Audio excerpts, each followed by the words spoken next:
CM Yogi Adityanath ने गोरखनाथ मंदिर में आयोजित जनता दर्शन में 400 लोगों की समस्याएं सुनी। प्रशासन और पुलिस को पीड़ितों की समस्याओं के निस्तारण के आदेश जारी किए। उप मुख्यमंत्री ब्रजेश पाठक ने आज लोनी में आम जनता को स्वास्थ्य सेवाओं की सौगात देते हुए 50 बेड के सरकारी अस्पताल का उद्घाटन किया। शामली और संभल जनपद के संयुक्त अस्पतालों को सिटी स्कैन की सुविधा का भी शुभारंभ। डिप्टी सीएम केशव प्रसाद मौर्य ने केंद्र सरकार के 2000 रुपए के नोटबंदी के फैसले की सराहना की। कहा, करप्शन मुक्त भारत की राह में बढ़ा कदम। संपूर्ण समाधान दिवस के अवसर पर आज सभी जनपदों की तहसीलों में जिलाधिकारियों ने सुनी समस्याएं।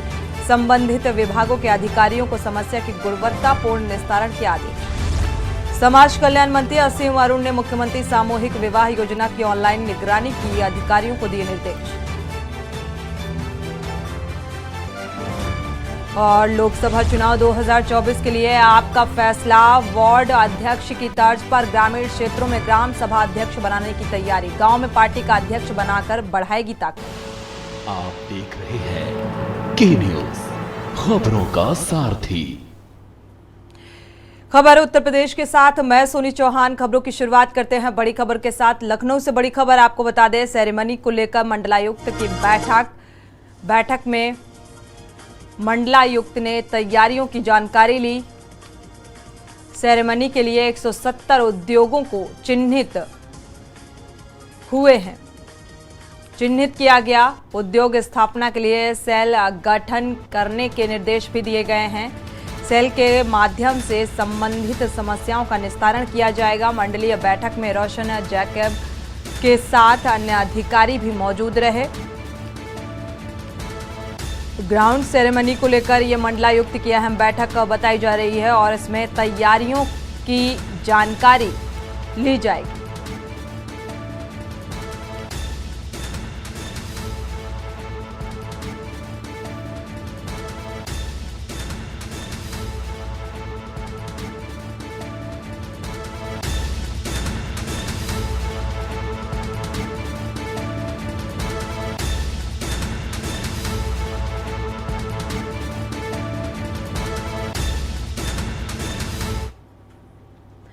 बढ़ते आगे, इसी बीच चंदौली से बड़ी खबर आपको बता दें, अनियंत्रित होकर ऑटो पलटा। ऑटो में सवार करीब 1 दर्जन लोग घायल हुए। घायलों को चहनिया स्वास्थ्य केंद्र में भर्ती कराया गया। मारुकपुर से चहनिया आ रहा था ये ऑटो। महिला को गंभीर हालत में जिला हॉस्पिटल के लिए रेफर किया गया है। घायलों का प्राथमिक स्वास्थ्य केंद्र में उपचार जारी है। तो बलुआ में लक्ष्मणगढ़ गांव के समीप का ये मामला बताया जा रहा है। अनियंत्रित होकर ऑटो पलटने की वजह से ये हादसा हुआ।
बढ़ते आगे, लखनऊ से बड़ी खबर बता दें, संपूर्ण समाधान दिवस पर जिलाधिकारी ने जन समस्याएं सुनी। तहसीलों में ये जन सुनवाई की गई। डीएम सूर्यपाल गंगवार ने जनता की समस्याओं को सुना।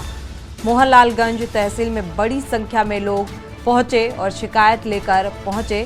सभी प्रकरणों के तत्काल गुणवत्तापूर्ण निस्तारण के आदेश अधिकारियों ने दिए हैं। शिकायतकर्ताओं को कॉल करके फीडबैक भी लिया जाए, इसके लिए भी निर्देशित किया गया। लखनऊ से बड़ी खबर, संपूर्ण समाधान दिवस पर जिलाधिकारी ने सुनी लोगों की जन समस्याएं, जल्द निस्तारण के आदेश।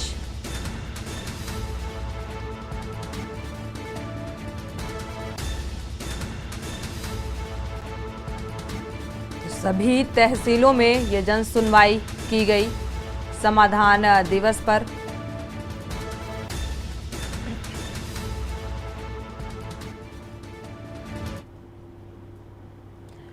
बढ़ते आगे, तेज रफ्तार रोडवेज बस का फिर एक बार कहर देखने को मिला। दिल्ली की अंजलि की तरह युवक के साथ ये घटना हुई है। सड़क पर घसीटते हुए ये तस्वीरें भी सामने आई। बाइक सवार की दर्दनाक मौत हुई इस हादसे में। रोडवेज बस ने बाइक सवार को टक्कर मारकर घसीटा। 12 किलोमीटर तक घसीटता रहा बेदर्द रोडवेज चालक। रोडवेज बस में फंसी बाइक का खौफनाक वीडियो भी वायरल हो रहा है। रोडवेज बस के चालक की हरकत से लोगों की रूह कांप गई।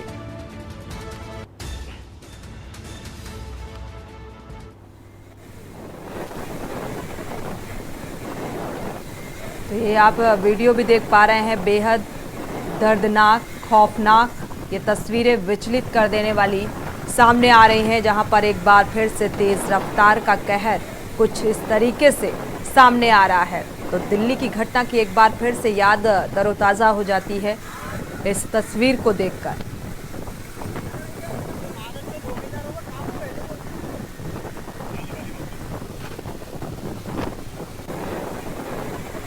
और 12 किलोमीटर तक ये बाइक के साथ घसीटता रहा।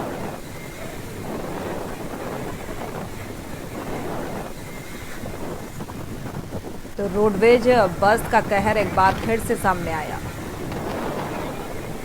तो दिल्ली की अंजलि की तरह इस युवक के साथ कुछ ऐसा ही मंजर, ये तस्वीरें विचलित कर देने वाली सामने आ रही हैं।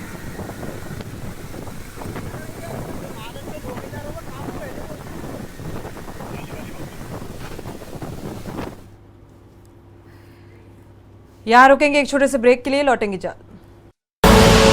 आप देख रहे हैं के न्यूज, खबरों का सार।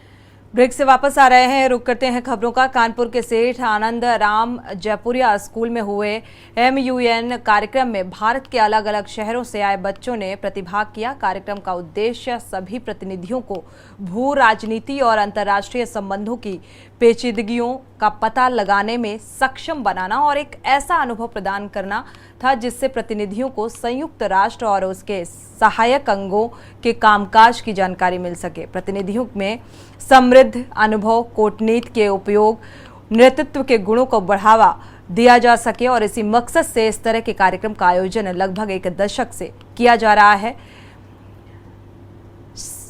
साजमून 2023 में 6 समितियों का आयोजन किया गया और जिसका उद्देश्य विविध विषयों पर प्रकाश डालना था। इस बार वार्षिक MUN सम्मेलन में 500 से ज्यादा प्रतिनिधि और कई स्कूल थे, जिनमें प्रतिभा बैठक, कूटनीति और उत्साह चरम पर था। कार्यक्रम में अलग अलग कमेटी बनाई गई और बच्चों के किरदार भी निभाने के लिए दिए गए।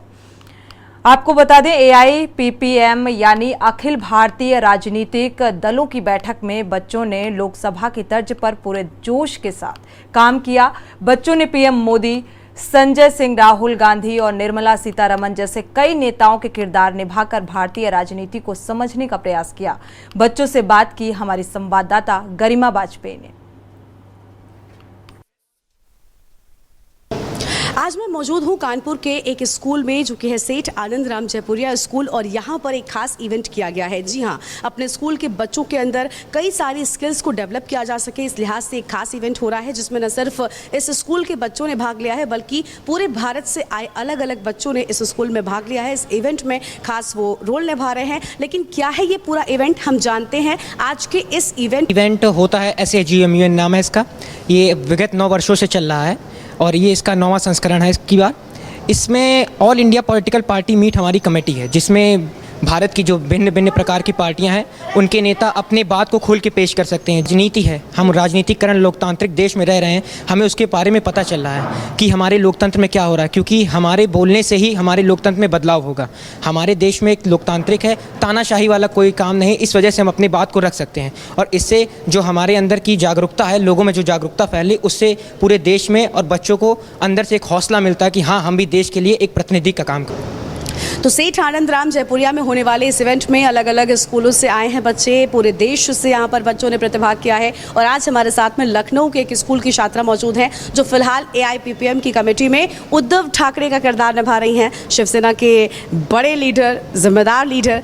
सबसे पहले क्या नाम है आपका? नंदिता श्रीवास्तव। नंदिता, आज मैंने देखा आप एज उद्धव ठाकरे अपनी कमेटी में अपनी बात रख रही थी और पूरे बिल्कुल जोशो खरोश के साथ रख रही थी, जिस तरीके से उद्धव ठाकरे अपनी बात को कहते हैं बिल्कुल उस अंदाज में। सबसे पहले तो आपको कैसा लग रहा है उद्धव ठाकरे बनकर? मुझे काफ़ी खुशी हुई उद्धव ठाकरे बनके। मैं 3 साल महाराष्ट्र में रह के आई हूँ और मुझे थोड़ी बहुत मराठी आती है। मैंने अपनी बात में, अपनी स्पीच में थोड़ा मराठी भी बोली थी, थोड़ा इम्पैक्ट क्रिएट करने में, इसलिए मुझे उद्धव ठाकरे बनके काफ़ी खुशी हुई। और मुझे उद्धव ठाकरे की आइडियोलॉजी भी काफ़ी पसंद है, किस तरह वो अपने बाबा से अलग होके थोड़ा उन्होंने महाराष्ट्र की तरफ भी ध्यान दिया और हिंदू मुस्लिम राइट्स में जिस तरह की कमी हुई है फ्रॉम 1992 टू 2019 और उनका कोविड मैनेजमेंट जो था। आप कौन से क्लास की छात्रा हैं? मैं क्लास 10th में हूँ। अच्छा, आप क्लास 10th में हैं। नंदिता, मैं आपसे ये जानना चाहूँगी कि इस तरह के इवेंट्स में आपका हिस्सेदारी करना आपके अंदर कौन से स्किल्स को डेवलप करता है? इस तरह के इवेंट्स शायद आपकी स्कूल लाइफ का काफ़ी इम्पॉर्टेंट पार्ट होते हैं। ये अगर आपको अपनी कॉमन स्टडीज़ से अलग भी करते हैं तो वहीं ये आपको पब्लिक स्पीकिंग और मेल जोल और पॉलिटिक्स तो है ही ज़रूरी। आप हिंदुस्तान में रहते हैं तो आप भारत में रहते हैं। आपको लगता है कि भारत में अभी फ़िलहाल जिस तरह की राजनीति हो रही है, इस तरह की राजनीति से पर आप क्या कुछ कहना चाहें? क्योंकि कई प्रदेशों में आपने देखा होगा धार्मिक रंग देने की प्रयास किया जाता है। आप महाराष्ट्र से हैं, महाराष्ट्र में भी हमने देखा कई बार किस तरह की घटनाएं हुई, जिसके बाद ध्रुवीकरण का प्रयास किया गया। तो इस सब पर आप कुछ कहना चाहेंगी भारतीय राजनीति पर वर्तमान की राजनीति मेरे हिसाब से काफ़ी ज़्यादा चीप है, क्योंकि हम हम हिंदुस्तान हैं। हिंदुस्तान का ये अर्थ नहीं कि हम हिंदू राष्ट्र हैं। हिंदुस्तान नाम सिंधिस्तान से आया है, द लैंड ऑफ 7 रिवर्स। हम हमारी नैतिकता के लिए जाने जाते हैं, हमारी भूगोल, हमारी संस्कृति, हमारे इतिहास, हमारे विज्ञान के लिए जाने जाते हैं। बिल्कुल। तो देखिए, अलग अलग स्कूलों के यहाँ पर बच्चे आए हुए हैं जिन्होंने इस कार्यक्रम में प्रतिभाग किया है और काफ़ी तैयारी करके आए हैं। वो जिस किरदार को निभा रहे हैं उस किरदार के बारे में पूरी रिसर्च करने के बाद आज कमेटी में वो अपनी बात रख रहे हैं। भारतीय पॉलिटिक्स पे मेरा क्या ओपिनियन है, तो उस पर यह है कि हर चीज़ का अच्छा और बुरा पक्ष होता है। भारतीय राजनीति भी वैसी ही है, उसका एक अच्छा पक्ष भी है, बुरा पक्ष भी है। उसका ऑपोजिशन की भी कुछ बातें सही हैं और भाजपा की भी कुछ बातें सही हैं। तो इसमें मैं पर्सनल ओपिनियन क्या ही दूँ इसमें अपना, परंतु मैं ये कहना चाहूँगा कि कुछ भी गलत नहीं है, सब कुछ सही है अपने तरीके से। आपको लगता है कि क्या भारतीय राजनीति में धार्मिक रंग डालने की कोशिश होती है अलग अलग प्रदेशों में? क्या ध्रुवीकरण का प्रयास किया जाता है? जी, मेरे हिसाब से धर्म एक ऐसा चीज़ है जो एक इंसान को उम्मीद देती है और भारत धर्मों का देश है, वहाँ अन्य धर्म है। तो मैं कहना चाहूँगा कि हाँ, उत्तर प्रदेश में हिंदू भी हैं, मुस्लिम भी हैं, क्रिश्चियन भी हैं। जब क्रिश्चियन कह सकते हैं ट्रस्ट द लॉर्ड, मुस्लिम कह सकते हैं कि अल्लाह पर विश्वास रख, तो हम क्यों नहीं कह सकते कि हमारी गाड़ी राम भरोसे चलेगी। दिया होगा। आपको लग रहा है महिलाओं का विकास हो रहा है, सशक्तिकरण हो रहा है? जी, मैं बिल्कुल मानती हूँ। हमारे माननीय प्रधानमंत्री नरेंद्र मोदी जी ने बहुत सारा महिलाओं का सशक्तिकरण के लिए बहुत सारी चीज़ें करी हैं और वह आगे भी करते रहेंगे। मैं खुद अपने आप को बहुत सौभाग्यवती मानती हूँ कि मेरे को यह कार्य उन्होंने सौंपा है कि मैं देश की फाइनेंस मिनिस्ट्री को संभाल पाऊँ, तो मेरे लिए बहुत बड़ी बात है और मेरे लिए बहुत गर्व की बात है। किसी देश का लोकतंत्र तब मजबूत होता है जब उस देश की सरकार के साथ साथ उस देश में विपक्षी भी उतने ही मजबूत होते हैं। और अगर मजबूत विपक्ष हो तो सरकार को काम करना ज़रूर पड़ता है, सरकार को देश के विकास के लिए काम करना पड़ता है। और मजबूत विपक्ष के तौर पर फिलहाल भारत में कांग्रेस पार्टी के लीडर राहुल गांधी हैं और उन्हीं राहुल गांधी का किरदार निभाने के लिए आज यहाँ पर हमारे साथ छात्र मौजूद हैं। नाम क्या है आपका? अभिनव सिंह। अभिनव, आप राहुल गांधी का किरदार निभा रहे हैं, आपने बड़ी मजबूती के साथ अपनी बात को रखा है। लेकिन फिलहाल मैं आपसे जानना चाहूंगी कि आपको क्या लगता है, देश का जो विपक्ष है क्या वो मजबूत है? क्या मजबूती के साथ सरकार से सवाल जवाब कर पाता है? हाँ, कांग्रेस एक बहुत मजबूत पार्टी है। वो जो भी गलत चीज़ें होती है, जो बीजेपी जो भी चीज़ें गलत करती हैं, माइनॉरिटी पे ध्यान नहीं देती है। वो जो हिंदुत्व करती रहती है, भगवा रंग करती है, उस पर हम लोग अगेंस्ट हैं, हम लोग माइनॉरिटी को ध्यान दे रहे हैं। कानपुर के सेठ आनंद राम जयपुरिया स्कूल में होने वाले इस इवेंट को लेकर अहम जिम्मेदारियां सौंपी गई हैं और इस इवेंट की सबसे खास बात यह है कि इस इवेंट में बड़ों नहीं बल्कि बच्चों ने अहम जिम्मेदारियां निभाई हैं। जी हां, इस स्कूल के बच्चों को ही वॉलंटियर्स बनाया गया है। इस स्कूल के इवेंट के जो ऑर्गेनाइजर हैं आज वो हमारे साथ में मौजूद हैं और सारी जिम्मेदारी हम जब से यहाँ पर आए हमने देखा वो निभा रहे हैं। सबसे पहले क्या नाम है आपका? उज्जवल रस्तोगी। उज्जवल, आप एक बहुत बड़े इवेंट की जिम्मेदारी निभा रहे हैं। पूरे स्कूल में जो इवेंट हो रहा है, बाहर से भी स्कूल के बच्चे आए हैं, बहुत बड़ी जिम्मेदारी है। कैसा लग रहा है इतनी बड़ी जिम्मेदारी उठाकर? अच्छा लग रहा है, काफ़ी मज़ा आ रहा है क्योंकि लोग देखते हैं आपको, लोग आपके ऐसा बनने की कोशिश करते हैं, आप जो अच्छा काम करते हो। मज़ा आ रहा है काम करते हुए, अच्छा है। 550 लोग आए हुए हैं, सारा कोऑर्डिनेट करवाना, होटल, खाना पीना, तो मज़ा आ रहा है। इस सबसे आपके अंदर कौन से स्किल्स डेवलप हो रही हैं? क्योंकि बच्चे बहुत कुछ सीख रहे हैं, हमने देखा अलग अलग कमिटीज़ में बच्चों ने बहुत कुछ सीखा। आपको क्या लग रहा है सबसे, आप पर्सनल लाइफ में क्या कुछ सीख पा रहे हैं? सबसे अहम चीज़ जो मैंने सीख रहा हूँ इससे लीडरशिप। इस क्वालिटी की लीडरशिप आपको स्कूल लाइफ में मुझे नहीं लगता कहीं पे सीखने को मिलती है। लीडरशिप। दूसरा है लोग कैसे सोचते हैं, उनसे कैसे बात करने का तरीका। आप अलग अलग लोगों से मिलते हो, आप 100 लोगों से दिन में बात करते हो, किस बंदे को किस तरीके से बात करनी है, किस तरीके से समझाना है, ये बहुत इंपॉर्टेंट स्किल है मेरे हिसाब से, जो कि आजकल के टाइम पे होना बहुत ज़रूरी है। पूरे देश से बच्चों ने इसमें प्रतिभाग किया है ताकि बच्चों के अंदर उनकी जो क्षमता है उसे और ज़्यादा बढ़ाया जा सके, उसे डेवलप किया जा सके। कैमरामैन सिद्धार्थ के साथ मैं गरिमा वाजपेयी, के न्यूज़ इंडिया। खबरें अभी और भी हैं, यहाँ रुकेंगे एक छोटे से ब्रेक के लिए, लौटेंगे जब। आप देख रहे हैं के न्यूज, खबरों का सारथी। और इसी बीच बस्ती से बड़ी खबर मिल रही है। इस वक्त की बड़ी और अहम खबर बस्ती से आप तक पहुंचा रहे हैं। 7 माननीयों को कोर्ट द्वारा सजा का ऐलान किया गया है। तो एमपी एमएलए कोर्ट ने 20 साल बाद ये फैसला लिया है। सजा का ऐलान 2003 के एमपी एमएलए चुनाव में ये विवाद हुआ था। प्रशासनिक अधिकारियों के साथ मारपीट की गई थी। बैलेट पेपर लूटने के मामले में मुकदमा दर्ज किया गया था। पूर्व विधायक संजय जायसवाल को सजा सुनाई गई है। इतने लंबे अरसे बाद ये कोर्ट का फैसला, एमपी एमएलए कोर्ट का फैसला निकलकर सामने आया है। पूर्व ब्लॉक प्रमुख महेश सिंह, आदित्य विक्रम सिंह को सजा सुनाई गई है। तो एमएलसी चुनाव में बिजनेसमैन मनीष जायसवाल भी जीते थे। उस वक्त काउंटिंग सेंटर पर रिकाउंटिंग के लिए विवाद होने लगा था।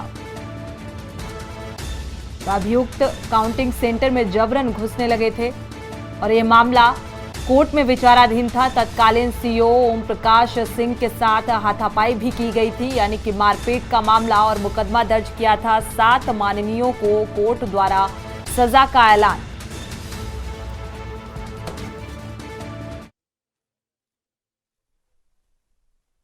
इस प्रकरण में ये मामला था कि ये जो 2 स्तरीय चुनाव विधान परिषद का होता है, ग्राम पंचायत के प्रधान और बीडीसी इसमें मताधिकार का प्रयोग करते हैं।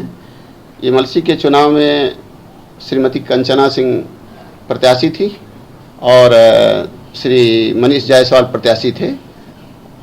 चुनाव के बाद मतगणना का कार्य चल रहा था तहसील परिसर के हाल में, और उस हाल में जब 3:15 का समय था तो उस समय ये सूचना प्रसारित होने लगी कि संभवतः ये मनीष जायसवाल चुनाव जीत रहे हैं।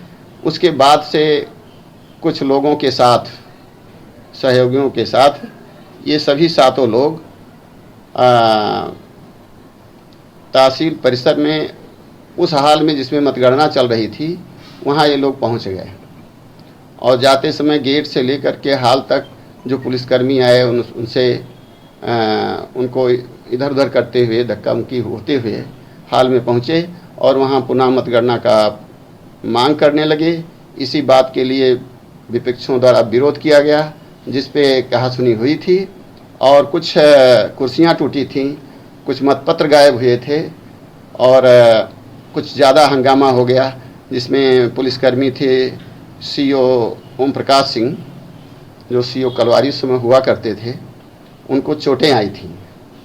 इसके अलावा जो वहाँ एआरओ थे और आरओ थे, सबसे कुछ न कुछ कहा सुनी हुई थी। इस संदर्भ में वो जो हंगामा हुआ हाल के अंदर, उसको लेकर के ये मुकदमा दर्ज हुआ था, जिसमें 7 लोग मुलजिम बनाए गए थे। 8वां मुलजिम ब्रिजभूषण सिंह पूर्व प्रमुख को भी बनाया गया था, जो मुकदमा के दौरान उनकी डेथ हो गई और उनके खिलाफ मुकदमा पहले ही अबेट हो गया। मुकदमा 2003 से लेकर के आज 2023 तक ये चलता हुआ अंतिम निर्णय पर पहुंचा था, जिसमें इन 7 मुलजिमान को उनको दोषित घोषित किया गया है और उनको 3 वर्ष की सज़ा का न्यायालय ने सुनाया है। खबरें अभी और भी हैं, यहाँ रुकेंगे एक छोटे से ब्रेक के लिए, लौटेंगे जल्द। आप देख रहे हैं के न्यूज़, खबरों का सारथी।